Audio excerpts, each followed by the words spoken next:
नमस्कार दर्शकों, स्वागत है आपका और आपके पेट का हमारे आज के पेट केयर कार्यक्रम के अंक में।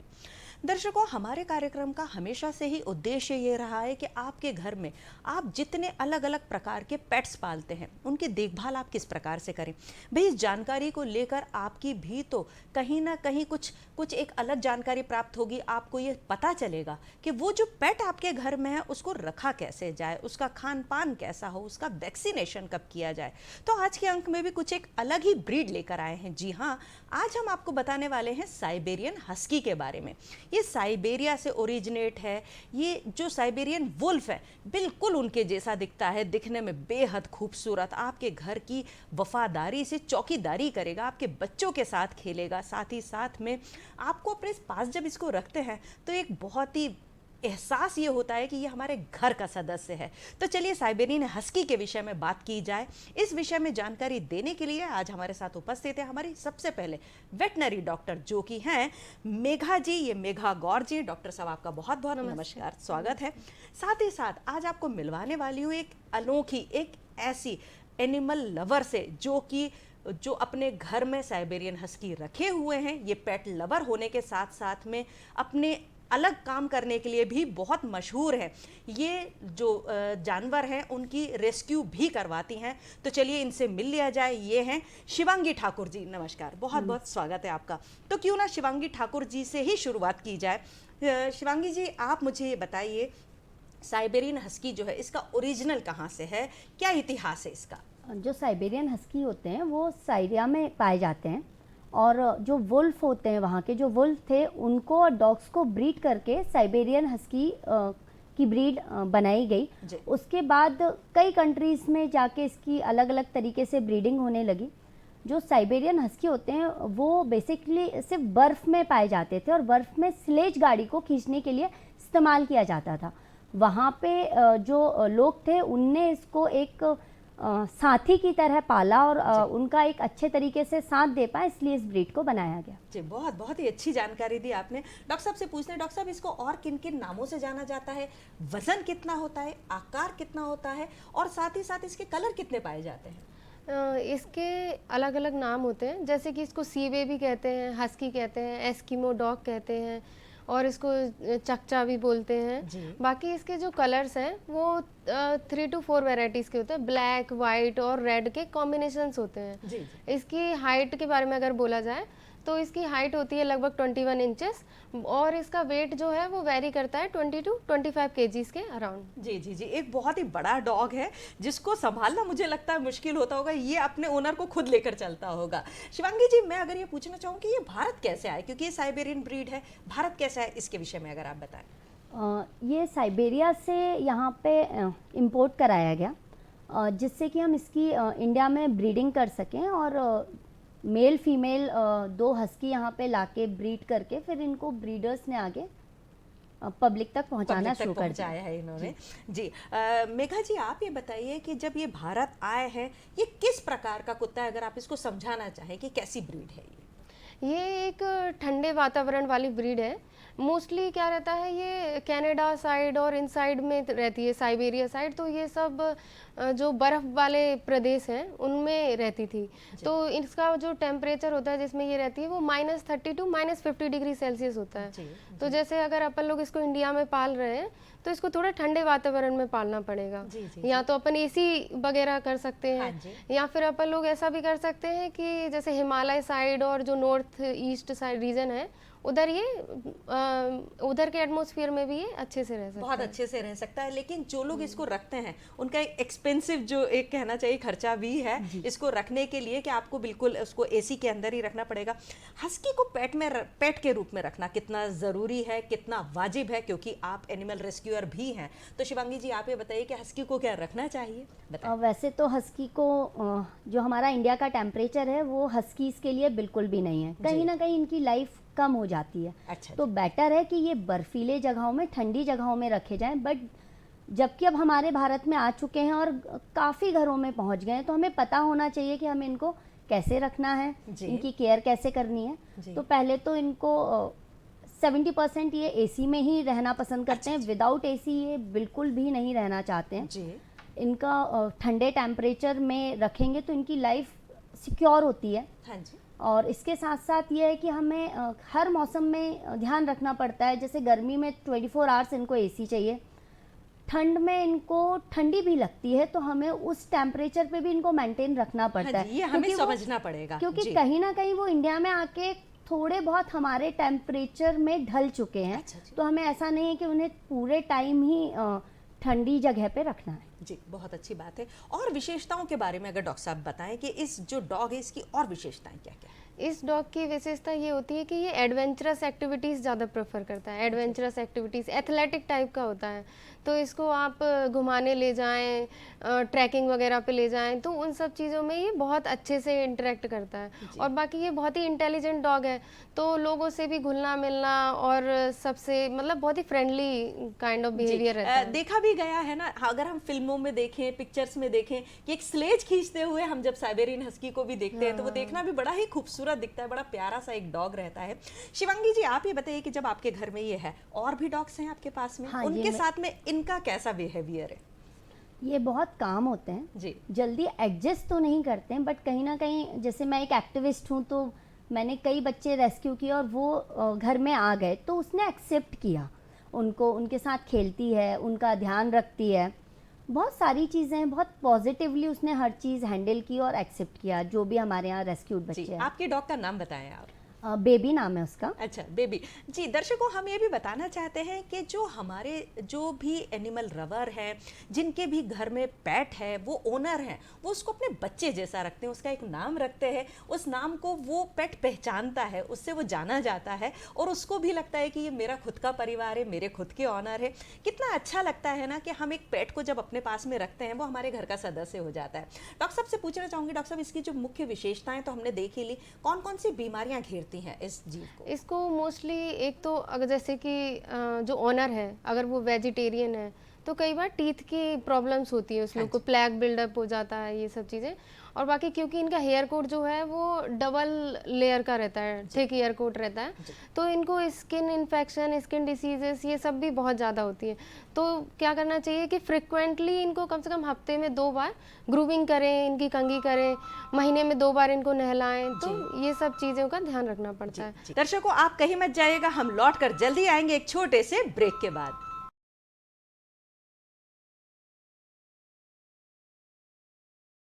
दर्शकों, ब्रेक के बाद आप सभी का एक बार फिर से बहुत बहुत स्वागत है।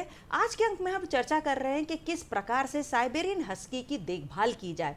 तो चलिए इसी विषय की जानकारी लेते हैं। हमारी वेटनरी डॉक्टर जो कि हैं मेघा गौर जी हमारे साथ में आई हुई हैं, साथ ही साथ में शिवांगी ठाकुर जी। शिवांगी जी, आपसे पूछना चाहती हूँ कि आपने हमें पहले बातों में बताया था कि आप प्योर वेजिटेरियन हैं, तो वेजिटेरियन होने के नाते आप साइबेरियन हस्की, क्योंकि वो तो विदेश का है, वो नो डाउट वो नॉनवेज खाता होगा, तो आप उसको कैसे टैकल करती हैं? देखिए, मैं प्योर वेजिटेरियन हूँ, बट हमारे यहाँ एग हम अपने वर्कर्स से मंगवाते हैं, सिर्फ एग देती हूँ, नॉन वेज, क्योंकि मैं एक पशु प्रेमी भी हूँ, तो मैं किसी भी पशु की हत्या करके किसी को खिलाऊं तो ये मेरे लिए बिल्कुल भी मुझे नहीं लगता पर्सनली अच्छी बात है जी। तो मैं उसको हाई प्रोटीन डाइट देती हूँ। उसकी टीथ सुरक्षित रहें इसलिए उसके ब्रशिंग करना डेली, ब्रश नहीं करेंगे तो अंदर काफ़ी बैक्टीरिया वगैरह हो जाता है, दांत सड़ने लगते हैं जो आगे जाके बहुत प्रॉब्लम करते हैं जी। तो मैं जैसे कि मैं प्योर वेजिटेरियन हूँ तो मैं उनके लिए हाई प्रोटीन डाइट बनाती हूँ जिसमें कद्दू, लौकी, गाजर, दाल, चावल, दलिया, इन सबको ऐड करके और उसमें एग मिक्स करना, कभी दही मिक्स करना बॉइल्ड होने के बाद, पनीर देना, इस तरीके से उसको मैं डाइट देती हूँ। जी डॉक्टर साहब आप बताना चाहें। जी होममेड फूड, जैसा कि शिवांगी जी ने बोला है, होममेड फूड बहुत अच्छा होता है डॉग्स के लिए। बाकी आप सैलेड्स वगैरह भी ऐड कर सकती हैं उसमें, जैसे कि खीरा, गाजर, ये सब चीज़ें भी आप उनको दे सकती हो, क्योंकि उससे क्या रहता है कि वो चबाते हैं तो उनके टीथ भी थोड़े से क्लीन होते हैं। और बाकी च्यूएबल टॉयस वगैरह रहते हैं तो कई बार वो भी दे सकते हैं ताकि उनके टीथ थोड़े से मजबूत बने और थोड़े वो प्लैग वगैरह बिल्डअप ना हो। स्टिक मैं उनको देती हूँ, मॉर्निंग आवर्स में देनी चाहिए, उससे कि टीथ उनके क्लीन होते हैं। जी, ये बहुत अच्छी बात है। अच्छा, जैसे कि बातों में डॉक्टर साहब ने बोला कि वो च्यू कर लेते हैं, कभी ऐसा नहीं हुआ कि इन्होंने आपके फर्नीचर को पूरा खा लिया हो, कभी आपको ऐसी परेशानी आई हो? जी, जब ये बच्चे होते हैं तो इनकी टीथिंग होती है, जैसे कि हमारे इंसान के बच्चे के दांत निकलते हैं वैसे सेम डॉग्स के भी, एनिमल्स के भी दांत ग्रो होते हैं, पुराने दांत टूट के नए आते हैं, उस टाइम इनकी टीथिंग होने की वजह से इन्हें कुछ ना कुछ चबाने का मन करता है। तो ये फर्नीचर है, कोई भी अपने शूज़ हैं, कुछ भी वो उसको काट देते हैं। चलिए ये तो है, तो फिर उसके लिए आपने कुछ अलग से एफर्ट्स डाले हुए हैं? हाँ जी, हम फिर कैल्शियम बोन्स उनको देते थे, कुछ टॉयज़ ऐसे देते थे जिसको वो च्यू करें और फर्नीचर और ये सब नुकसान ना हो। जी डॉक्टर साहब, वैक्सीनेशन कब करवाना चाहिए? क्योंकि ये तो हम सभी को पता है कि लगातार सुनने को आता है कि अभी रिसेंटली एक पेपर में भी आया था कि काट लेते हैं जब डॉग्स, तो बड़ा ही वो एक डरावना माहौल होता है, लोगों को पता है कि रेबीज हो जाएगा, डेथ हो जाती है, तो ओनर जो है उसको कितना अवेयर रहना चाहिए, किस उम्र में कब वैक्सीनेशन जी करवाना जी चाहिए? जैसे कि पपी रहता है, अगर वो 45 डेज़ का है, 30 to 45 डेज़, वैसे 45 डेज़ पे उसको पहली वैक्सीन लगती है। 7-in-1 वैक्सीन होती है वो, 7 बीमारियों की, 10 बीमारियों की, तो वो बहुत ही ज़रूरी होती है। तो पहली वैक्सीन अपन 45 डेज़ पे लगा सकते हैं। उस सेम जो डोज़ है उसका बूस्टर जो होता है 1 महीने बाद लगता है ना। और जो रेबीज़ की बात करी है ना आपने, तो रेबीज़ का रहता है कि 3 मंथ्स, जब पपी 3 मंथ्स की एज पे हो जाता है तो उसको पहला इंजेक्शन रेबीज़ का देते हैं। फिर जो सेकंड इंजेक्शन होता है उसका, वो 1 मंथ बाद फिर से बूस्टर डोज लगता है। फिर उसके बाद यही दोनों जो इंजेक्शंस हैं वो अपन लोग हर साल रिपीट करते हैं सेम डेट पे। अगर उनको रिपीट करके रखते हैं अपन लोग तो डॉग्स कम बीमार पड़ते हैं, बाकी रेबीज़ का खतरा भी नहीं रहता है। जी जी जी, आप ये बताइए कि आपके पास तो साइबेरियन हस्की है, कभी ऐसा हुआ कि कुछ ऐसी प्रॉब्लम आ गई हो, कभी उनकी तबीयत ऐसी खराब हो गई हो, जब आपको कुछ थोड़ी टेंशन हुई हो, आपने क्या किया?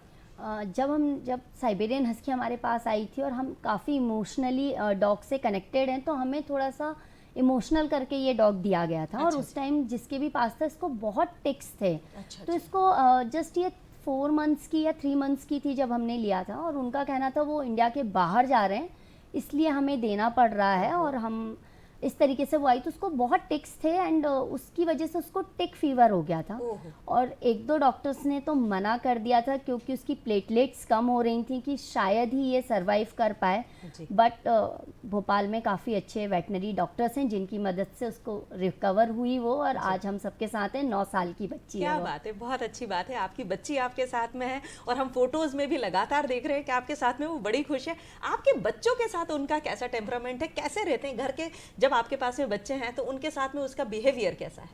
देखिए, ये बच्चों के लिए बहुत ही केयरिंग होते हैं। मेरी बिटिया जब हुई थी, आज वो 7 साल की हैं, जब वो उनसे 2 साल बड़ी हैं। अच्छा तो जी। जब मेरी बिटिया ने जन्म लिया तो एक माँ की तरह उसका ध्यान रखती थी। ओहो। अगर मैं किचन में काम कर रही हूँ तो वो पूरे टाइम बेड पे उसके साथ बैठी रहती थी। कोई अननोन आता था तो उसे उसके पास जाने नहीं देती थी। जी। इवन छोटे बच्चों की मालिश होती है, तो जब हमारे यहाँ मालिश वाली आंटी आती थी और उसकी मालिश करती थी, और अगर वो रो दे तो वो तुरंत ही दौड़ के ऊपर आती थी और उनको उसकी तरीके से एक्सप्रेस करती थी भोग के कि आप क्यों रुला रहे हो इसको। ओहो, जी जी, तो जी। बहुत ही केयरिंग केयरिंग होती बहुत है। ज़्यादा और है, जी। मुझे ऐसा लगता है कि इंसान से ज़्यादा भरोसेमंद होते हैं, और मैंने पर्सनली एक्सपीरियंस किया है।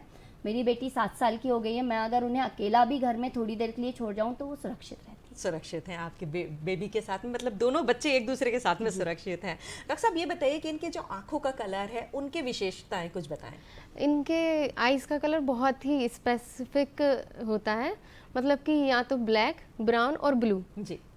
तो जो ब्लू आइज होती है वो कई बार ऐसा भी हो सकता है कि उसकी एक आंख ब्लू है, एक आंख ब्राउन है, अच्छा या जी। ब्लैक है। हाँ जी। ऐसा भी हो सकता है, पर वो भी प्योर ब्रीड है। जी। ऐसा नहीं कह सकते कि वो प्योर ब्रीड नहीं है।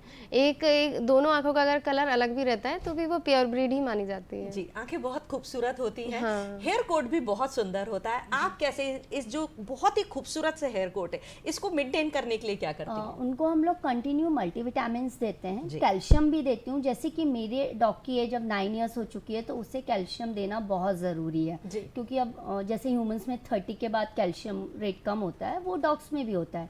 तो इनको दिन में एक बार मल्टीविटामिन्स एंड हम अपना कैल्शियम देते हैं। प्लस हमको डाइट में भी वो चीज़ें इंक्लूड करना है, जैसे फिश ऑयल बहुत अच्छा है डॉग्स के लिए। अच्छा जी। हमारा कोकोनट ऑयल बहुत अच्छा है। तो मैं फूड में 1 स्पून कभी फिश ऑयल डालती हूँ, कभी मैं कोकोनट ऑयल डालती हूँ, जिससे उनका फर कम गिरे और शाइनिंग आए। बहुत अच्छी बात है। ये तो इन्होंने बताई हेयर कोट के बारे में। आप ये बताइए ग्रूमिंग कितना ज़रूरी है, कब करना चाहिए, कितना टाइम करना चाहिए? ग्रूमिंग, क्योंकि इनका थिक फर कोट होता है तो इनके लिए ग्रूमिंग बहुत ही ज़रूरी है। जी। मतलब ऐसा है कि हफ्ते में 2 बार तो ग्रूमिंग करनी ही है इनकी, हाँ जी। है ना? और जैसे कि उनके नेल्स रहते हैं तो टाइम टाइम पे, हाँ, मतलब मंथली उनके नेल्स कट कर देने चाहिए। बाकी बेथिंग के लिए उनको स्पेसिफिक जो पेट शैम्पूस आते हैं उनसे ही उनको बेथ कराएं, ऐसा। बहुत अच्छी बात है। दर्शकों, हमारी चर्चा जारी रहेगी, आप कहीं मत जाइएगा, हम लौट कर जल्दी आएंगे एक छोटे से ब्रेक के बाद।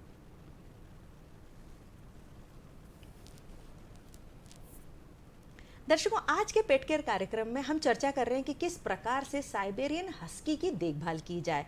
तो चलिए इस विषय में जानकारी लेते हैं शिवांगी जी से। शिवांगी जी, आप ये बताइए कि किस मौसम में सबसे ज़्यादा आपको इसकी केयर करनी पड़ती है? गर्मियों में। अच्छा जी। समर सीजन में हमको सबसे ज़्यादा केयर करनी है। ये पानी भी बहुत ज़्यादा पीते हैं जी। इनको पूरे टाइम हमको एसी ऑन करके रखना पड़ता है। इनकी डाइट में भी हमें ठंडी चीज़ें इंक्लूड करनी पड़ती है। अच्छा। दही है, मठा है जी। और ठंडा बर्फ़ का पानी है। जी। और ये अगर हम ये सब मेंटेन करते हैं तो ये बहुत सुरक्षित और बहुत अच्छा फील करते हैं। जी।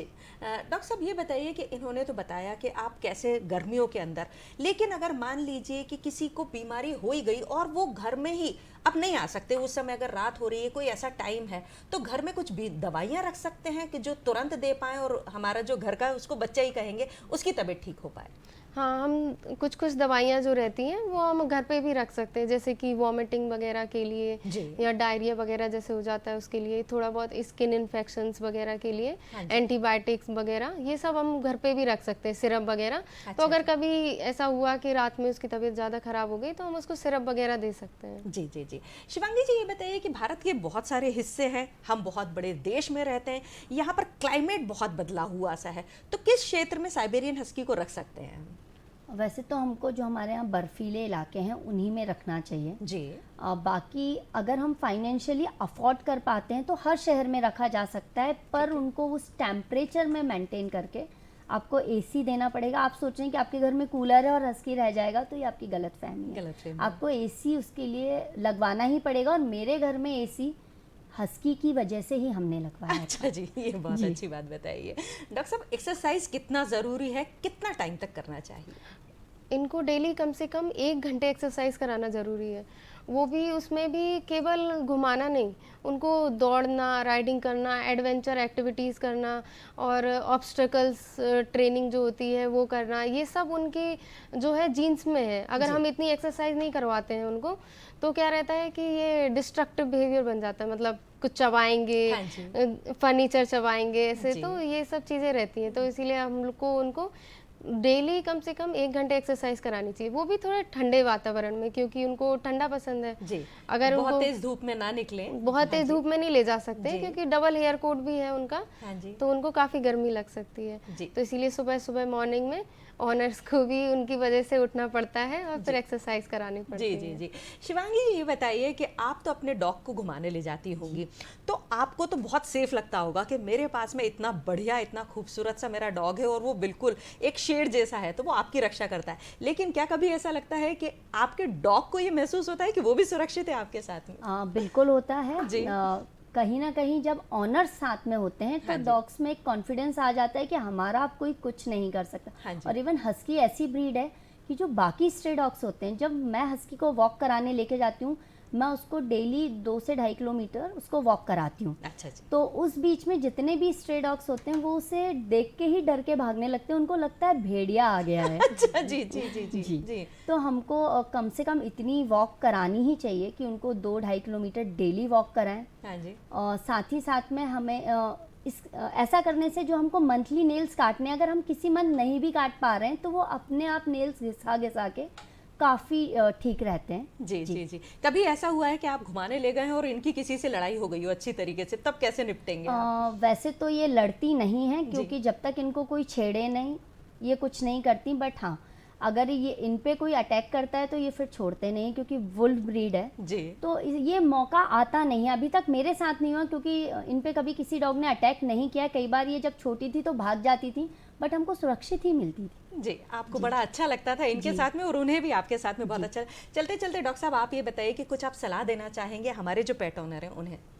हाँ, मैं ये सलाह देना चाहूँगी कि अगर अपन हस्की ब्रीड को पालने की सोच रहे हैं तो उससे पहले ये कंफर्म कर लें कि हमारा घर थोड़ा बड़ा है, स्पेशियस होना जी। चाहिए। फ्लैट में हस्की सरवाइव नहीं कर पाते हैं अच्छे से।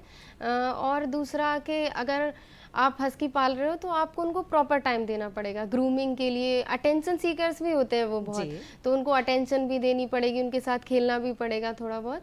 और फिर उसके बाद उनकी जो खान पान होती है उसके बारे में भी हमको ध्यान रखना पड़ेगा। जैसे कि अगर घर का खाना दे रहे हैं आप तो सबसे अच्छी बात है घर का खाना ही दें हाँ उनको। और बाकी उनकी हेल्थ का ख्याल रखें, स्किन इश्यूज़ उनको टाइम टाइम पे वेट डॉक्टर्स को भी दिखाएं कि उनको कोई हेल्थ इश्यू तो नहीं हो रहा है, क्योंकि इनमें क्या होता है कि जेनेटिक डिसऑर्डर्स भी होते हैं, ठीक है। जो कि क्या होता है 9 to 12 मंथ के बाद पता चलते हैं कि इनको कोई जेनेटिक डिसऑर्डर भी है। अच्छा, हिप जी। डिस्प्लेसिया, आई के डिसऑर्डर्स जो होते हैं, हाँ आई जी। डिसऑर्डर्स, जी। वो सब इनमें बाद में पता चलते हैं। अच्छा। तो इसीलिए इनको अगर कुछ भी प्रॉब्लम होती है तो आप डॉक्टर को दिखाएं। और बाकी इनके हेयर कोट के लिए जैसा कि शिवांगी जी ने बोला था, जी, कोकोनट बिल्कुल, ऑयल, बिल्कुल, फिश ऑयल, ये बिल्कुल। बहुत ही अच्छा जी, रहता है। बहुत ही अच्छी जानकारी दी। आज हमारे साथ जुड़ी हुई थी हमारी वेटनरी डॉक्टर, साथ ही साथ एनिमल लवर, एनिमल रेस्क्यूअर। तो इन लोगों ने जो आपको जानकारी दी वो नो डाउट अगली बार आप जब भी अपने साइबेरियन हस्की के साथ होंगे तो इन बातों को जरूर ध्यान में रखेंगे। आप लोग आए उसके लिए बहुत बहुत धन्यवाद। नमस्कार जी। दर्शकों, अगले अंक में एक अलग एनिमल, एक अलग ब्रीड के साथ में उसको किस प्रकार से रखा जाए, ये सभी जानकारियां जुटाकर मैं फिर उपस्थित होंगी आपके लिए। मैं पूर्वा राय आपसे आज्ञा चाहती हूं। नमस्कार।